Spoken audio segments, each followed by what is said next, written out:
কৃষ্ণ জয় গুৰু শংকৰ।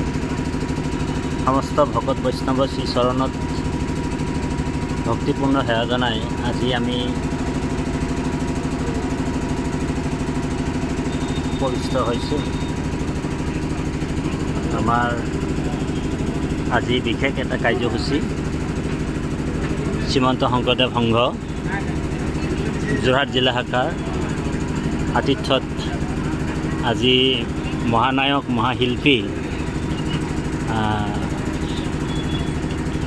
শ্ৰদ্ধাৰ জুবিন গাৰ্গৰ আজি উপলক্ষে স্মৃতিত তেখেতৰ উপলক্ষে স্মৃতিত বৈকুণ্ঠৰ কল্পতৰু পুৰাণ সূৰ্য মহাভাগৱত ভাগ পাঠ আৰু ব্যাখ্যা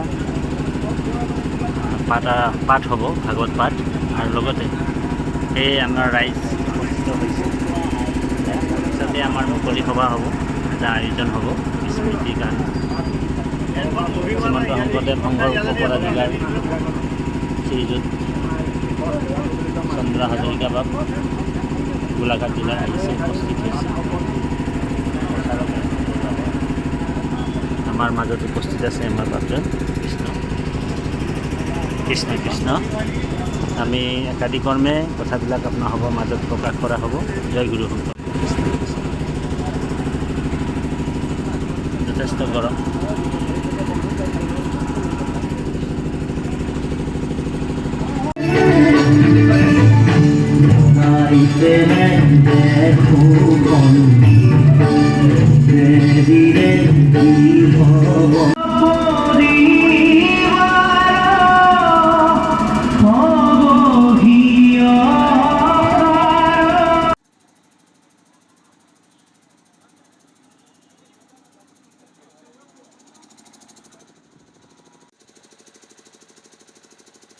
শ্ৰীমন্ত শংকৰদেৱ সংঘৰ উদ্যোগত যোৰহাট জিলা শাখাৰ ব্যৱস্থাপনাত যোৰহাট সংগীত জগতৰ অতি উজ্জ্বল নক্ষত্ৰ শ্ৰদ্ধাৰ জুবিন গাৰ্গদেৱৰ পৰলোক প্ৰাপ্তিত তেখেতৰ বিদেশ আত্মাৰ সদ্গতিৰ অৰ্থে সামূহিকভাৱে প্ৰাৰ্থনা জনোৱা আৰু স্মৃতিচাৰণ অনুষ্ঠান ভাগিত উপস্থিত পৰম কৃপালু বাপাই সমস্ত জয় জয়তী সবাৰে শ্ৰীচৰণলৈ লক্ষ্য ৰাখি সেৱা নিবেদন কৰিলোঁ। আমি এই অনুষ্ঠান ভাগি স্মৃতিচাৰণ সভাভাগী আৰম্ভ কৰিব বিচাৰিছোঁ। ইতিমধ্যে পুৱা যোৰহাট জিলা শাখাৰ ব্যৱস্থাপনাত গছপুলি ৰোপণ কাৰ্যসূচী সম্পাদন কৰা হৈ গৈছে আৰু ইয়াৰ পিছতে যিহেতু স্মৃতিচাৰণ অনুষ্ঠানৰ পিছত ভাগৱত পাঠ কৰা হ'ব,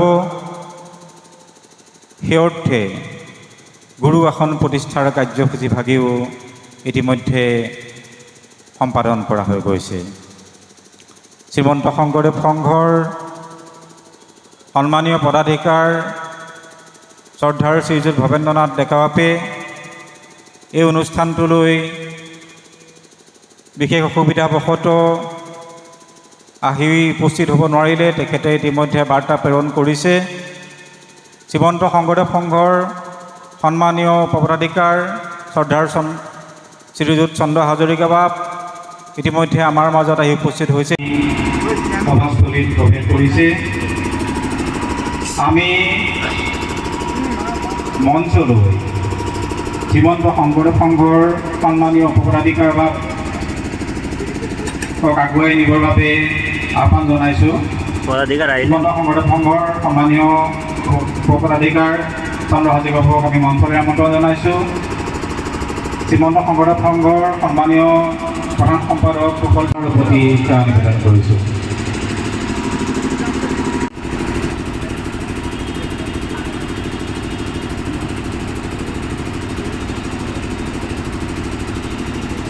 শ্ৰীমন্ত শংকৰদেৱ সংঘৰ মূলৰ সদস্য বা সমস্তক আমি মঞ্চত আসন গ্ৰহণ কৰিবলৈ অনুৰোধ জনাই সেয়া নিবেদন কৰিছোঁ। কৃপালু বাপাই সমস্ত আমি মঞ্চত শৃংখলাবদ্ধভাৱে আসন গ্ৰহণ কৰিবলৈ অনুৰোধ জনাই সেয়া নিবেদন কৰিছোঁ। সামান্য মগজটোৱে যিখিনি দেখিছে, মই 100 বছৰলৈ যদি মই কল্পনা কৰোঁ, মোৰ এই সীমিত মগজটোৱে যদি মই 100 বছৰলৈ কল্পনা কৰোঁ, তেনেহ'লে জুবিন গাৰ্গৰ লগত একেলগে থিয় কৰাই দিব পৰাকৈ, সমসাময়িকভাৱে জুবিন গাৰ্গৰ লগত তুলনা কৰিব পৰাকৈ কোনো শিল্পীৰ হয়তো জন্ম নহ'ব। হয়, বেলেগ বেলেগ ধৰণে হয়তো শিল্পী গান গাব, গীত গাব, দেশৰ হৈ গাব, সমাজৰ হৈ গাব, মানুহৰ হৈ গীত গাব। ইতিমধ্যে বহুতেই গাইছে, এতিয়াও আৰু হয়তো অনাগত দিনতো বহুত শিল্পীয়ে গীত গাব, গান গাব, এনেধৰণে মানুহক লৈ, দেশক লৈ গান গাব। কিন্তু জুবিনৰ গীত, জুবিনৰ গান, জুবিনৰ দেশপ্ৰেম সেয়া অনন্য আৰু অতুলনীয় হৈ থাকিব, কাৰো লগত ফেৰ মাৰিব পৰা নহ'ব। জুবিনৰ গীতে সদায় মানুহক অনুপ্ৰাণিত কৰি থাকিব, মানুহৰ হৃদয় স্পৰ্শ কৰি থাকিব, সেয়া কিন্তু আমি একেবাৰে নিশ্চিত হৈছোঁ। গতিকে এনে এটি মহান আত্মাৰ আজি এই মহাপ্ৰয়াণত আয়োজন কৰা এই স্মৃতিচাৰণ সভাত মই আকৌ ভগৱানৰ ওচৰত প্ৰাৰ্থনা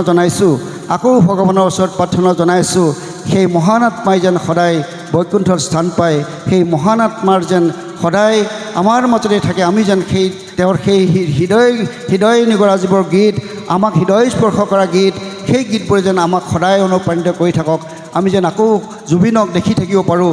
সেই কথাতেই মই ভগৱানৰ ওচৰত প্ৰাৰ্থনা জনাইছোঁ, আপোনালোকলৈ অনুৰোধ জনাইছোঁ। আমি আচলতে মানুহ হৈ আহোঁ যদিও আমাৰ পৃথিৱীত বহুত কামেই থাকে, আমি কোনে কেনেধৰণে কি কৰোঁ নাজানো, কিন্তু আমাৰো যে দায়িত্ব আৰু কৰ্তব্য থাকে। অকল মানুহ হৈ শিক্ষা দীক্ষা গ্ৰহণ কৰিলে যে বহুত কিবা হ'ব পাৰে সেই কথাটো নহয়। মানুহে যিকোনো কথাৰেই ডাঙৰ মানুহ হ'ব পাৰে, যিকোনো কথাৰেই মানুহৰ হৃদয় জয় কৰিব পাৰে। এনেধৰণৰ কথা জুবিন গাৰ্গে যিটো কথা প্ৰমাণিত কৰি থৈ গৈছে যে জুবিন গাৰ্গৰ মৃত্যু কিন্তু আমি এতিয়াও ঠিক আমাৰ মাজত যে জুবিন গাৰ্গ নাই, আমাৰ পৰা যে জুবিন গাৰ্গ হেৰাই গৈছে, সেই কথাটো আমি কেতিয়াও বিশ্বাস কৰিবলৈ টান পাইছোঁ, বিশ্বাস কৰিব নোৱাৰোঁ। কিন্তু তাৰ মাজতেই আপোনালোক আকৌ এটা কথা ক'ব হয়তো লাগিব যে আচলতে জুবিন গাৰ্গৰ মৃত্যু, হয় স্বাভাৱিকভাৱে মানুহ জন্মিলে মৃত্যু হ'বই, কিন্তু জুবিন গাৰ্গৰ মৃত্যুটোক এতিয়াও যে সহজভাৱে ল'ব পৰা নাই। এই জুবিন গাৰ্গৰ মৃত্যুত যে কিবা গোন্ধ আছে, কিবা এটা যেন আছে তাত, সেই কথাটো ইতিমধ্যেই বিভিন্ন ধৰণে বাতৰি কাকত মিডিয়াই এইবোৰ প্ৰচাৰ প্ৰকাশ কৰি আছে। মোবাইলটো খুলিলে, টিভিটো খুলিলেই আপুনি গোটেই কথাবোৰেই তেনেধৰণে কথাবোৰেই ওলাই থাকে যে আচলতে জুবিনৰ মৃত্যুত যেন কিবা ৰহস্যৰ গোন্ধ আছে, কিবা যেন ৰহস্য আছে। সেই ৰহস্য কি, সেয়া কিন্তু ভেদ কৰাৰ প্ৰতিগৰাকী অসমীয়া মানেই সেই আমি উলিয়াব লাগিব, সেই ৰহস্য আমি ভেদ কৰিব লাগিব। আমি যোনে যেনেকৈ পাৰোঁ, যাক যেনেকৈ সহায় কৰিব পাৰোঁ, সেই সহায় কৰি পেলাই জুবিনৰ মৃত্যুক আমি যেনে তেনে এটা খুব, মই ভাবোঁ যে এই মৃত্যুটোক একটা নিৰৱচ্ছিন্নভাৱে খুব পুংখানুপুংখভাৱে তদন্ত কৰি ইয়াৰ যেন এটা সঠিক খবৰ ওলায়। আৰু যদি কোনোবা ইয়াত স্বাৰ্থান্বেষী লোক আছে, কাৰোবাৰ স্বাৰ্থৰ কাৰণে যদি এই কাম কৰিছে, তেনেহ'লে সেইসকলক কিন্তু আমি মানুহ কিয়, ভগৱানেও দেখি আছে, ভগৱানে কিন্তু তেওঁলোকক কেতিয়াও ক্ষমা নকৰিব। আৰু ইমান মানুহ, ইমান লাখ লাখ কোটি কোটি জনতাৰ যি অভিশাপ, সেই অভিশাপৰ পৰা তেওঁলোক কিন্তু কেতিয়াও মুক্ত হ'ব নোৱাৰিব। তথাপিও মাত্ৰ 52টা বছৰ এই পৃথিৱীখনত, এই বিনন্দীয়া পৃথিৱীখনত 52টা বছৰ জীয়াই থাকি জুবিন গাৰ্গে যিখিনি কৰি থৈ গ'ল, সেইখিনি কিন্তু একেবাৰে অতুলনীয় কথা। হয়, এনেধৰণে আনন্দৰাম বৰুৱাই মাত্ৰ 43টা বছৰ জীয়াই আছিল এই পৃথিৱীত। আনন্দৰাম বৰুৱাই কিন্তু তেনেধৰণেই কিছু কাম কৰি থৈ গৈছিল, যিখিনি কাম আমি সদায় সোঁৱৰণ কৰি থাকিব লাগিব। গতিকে আমি সোঁৱৰণ কৰি আছোঁ, সোঁৱৰণ কৰি থাকিব লাগিব। ঠিক একেধৰণেই জুবিন গাৰ্গে এই 52টা বছৰত যিখিনি দি থৈ গ'ল সমাজখনক, মানুহৰ এই সমাজখনক, জীৱশ্ৰেষ্ঠ মানুহৰ সমাজখনক, অসমীয়া সমাজখনক, অসমৰ প্ৰতিটো প্ৰজন্মক। গতিকে যাব যেতিয়া লাগিবই, তাৰ আগতেই আমি কিছুমান মানুহৰ কাম কৰা উচিত। মানুহে মানুহৰ হৈ কাম কৰিব লাগিব। আমি সেই কথাটোকে বুজি পাইছোঁ, মানুহে মানুহৰ হৈ কাম কৰিব লাগিব। আমাৰো দায়িত্ব কৰ্তব্য আছে, আমিও মানুহে মানুহৰ হৈ কাম কৰিম। শ্ৰীমন্ত শংকৰদেৱ সংঘয়ো ঠিক একেধৰণেই মহাপুৰুষ শংকৰদেৱ গুৰুজনাৰ, মহাপুৰুষ মাধৱদেৱৰ বাণীসমূহক শুদ্ধ আৰু সত্যৰ ওপৰত জনসাধাৰণৰ মাজত বিলাই দিবৰ কাৰণে এটা শুদ্ধ পথেৰে মানুহ আমি যত জীৱ তোমাৰ পালন হৰি হৰি হৰি হৰি তুমি পালিয়া পুৰা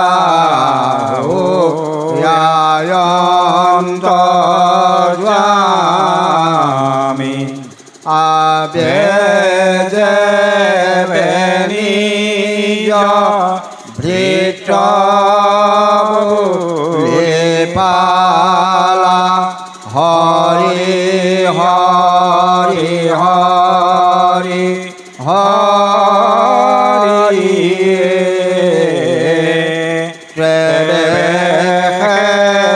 কৃপাল কৃত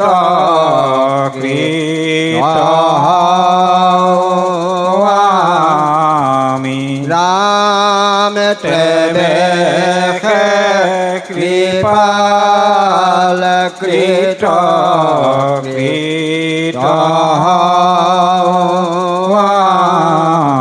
কৃষ্ণ হৰি হৰি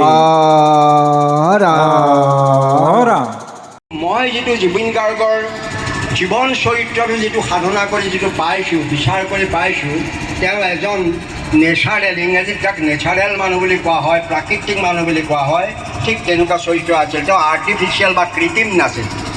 তেওঁ কথা বতৰাটো কৃত্ৰিমতা নাছিল, আচৰণতো কৃত্ৰিমতা নাছিল, আনকি গান আদি গোৱাৰ ক্ষেত্ৰতো কৃত্ৰিমতা নাছিল, আনৰ লগত ব্যৱহাৰ কৰোঁতেও কৃত্ৰিমতা নাছিল। এজন শিক্ষাত লোক বা এজন সৰ্বশৈলী লোক বা এজন মানে কৃত্ৰিমতা নথকা এজন লোক, সকলোকে হৃদয় চুব পৰা এজন লোক আমি পাইছিলোঁ, যিজনে বিশ্বত প্ৰমাণ হৈছিল।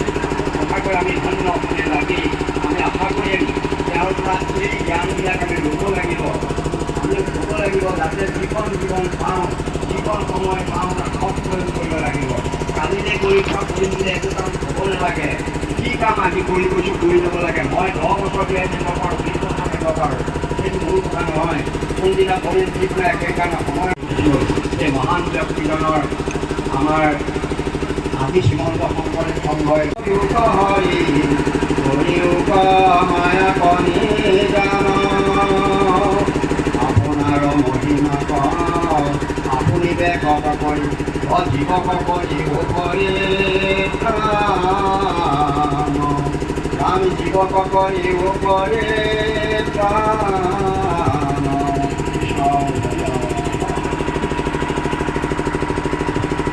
কৃষ্ণ হৰি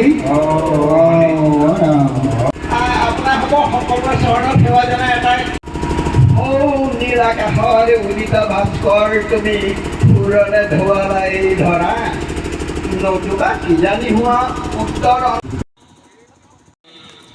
জুবিন গাৰ্গদেৱৰ বিদেহাত্মাৰ চিৰশান্তি কামনাৰে ভাগৱত পাঠ আৰু স্মৃতিচাৰণ সভা আমাৰ অনুষ্ঠিত কৰা হৈছে।